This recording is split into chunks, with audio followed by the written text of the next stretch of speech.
What's up, ground level students? Nice to be able to be in front of you again today. I miss you guys. It's a bummer not to be able to meet, but we're happy to be able to do this through YouTube. And I want to take a minute just to give you the purpose of why we do this, what we're trying to do, what we want to achieve with these videos. And so the reason we do this is because, like I said just a minute ago, we can't meet, and it's a huge bummer, and it really stinks. There's a lot of things we can't do that we used to could do because of coronavirus. Meeting in large groups is one of those. But we chose YouTube because we know that everyone has access to the videos. We feel like everybody can watch. Every single student from top to bottom can get on YouTube and check these videos out. And we want you with these videos to know that we are also going through this with you, that we want to encourage you, to help you grow, but we're in the same boat you're in. We are not able to meet in big groups. We have to stay home most of the time. We still worry about the same things you're worried about because we're all in this together. And so that's the purpose of what we're doing here. We want you guys to grow through these. And so take time to watch the rest of this video and this short lesson. But before I do the lesson, I want to do 5 quick biblical jokes. And you can laugh at these. You can get angry at these. You can do nothing at these. I don't really care, but I hope that you think they're funny. I thought some of them were kind of funny. So first one. Who was the smartest man in the Bible? And the answer is Abraham, because he knew a lot. Number 2. Why didn't Jonah trust the ocean? Because there was something fishy about it. Number 3. How does Moses make his coffee? He brews it. Did Eve ever have a date with Adam? No, she just had an apple. Who was the greatest babysitter in the Bible? David. He rocked Goliath to sleep. That one was my favorite. If you didn't get those and you don't know who these characters are, you need to go watch some VeggieTales. Hopefully you thought they were funny. If you didn't, you can go find something else that's funny, because there's plenty of funny things. But this short message today is called Faith Over Fear.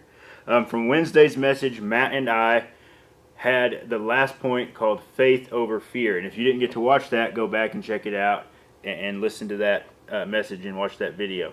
So faith over fear. This story today will be about David. David was the guy who killed Goliath, and then he became king of Israel. A few years after that. But before he was king, he lived a life that was on the run. Saul, the king that was the current king of Israel, wanted to kill him and pursued him. And the Philistines, which is what Goliath was, also wanted to kill him, and they pursued him. He was pursued by 2 different parties, and he lived a life on the run. And so he lived in many scary scenarios. Imagine everywhere you had to go, there was 2 groups coming after you that were trying to kill you. That would make you afraid, and that would make you face fear. So, just like us, David faced fear. We face fear every day. David faced fear every day.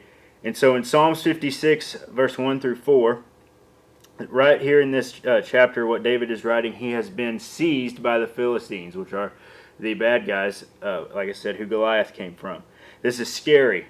And so this is what David writes. He says, "O God, have mercy on me, for people are hounding me. My foes attack me all day long. I am constantly hounded by those who slander me, and many are boldly attacking me. But when I am afraid, I will put my trust in you. I praise God for what he has promised, and I trust in God. So why should I be afraid? What can mere mortals do to me?" So it sounds from these verses like he's afraid. And that might be how you feel, and sometimes how we feel in these current days, like we're afraid. And so what David does is he resolves that he's going to put his trust in God. He remembers that God is with him, and so his response is, I put my trust in God. And so that's the same thing we need to do. We need to put our trust and our faith and our hope in God.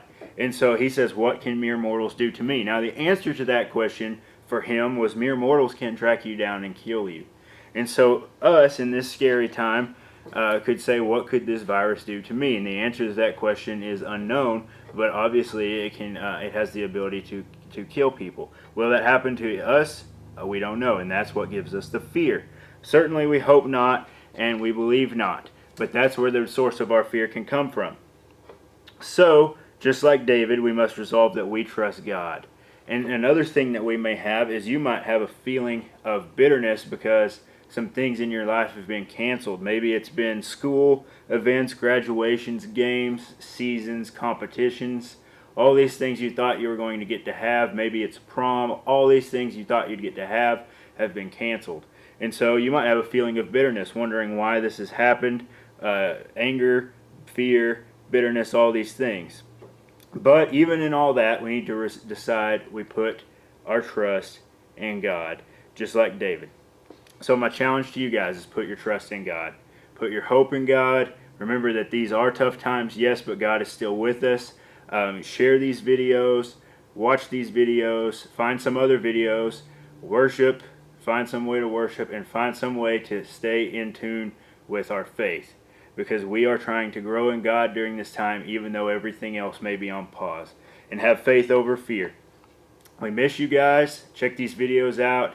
Like them, subscribe. Not that we're trying to get more views, more likes. We just want you guys to be able to get everything you need to grow. We miss you guys. We thank you so much. And we will see you next time.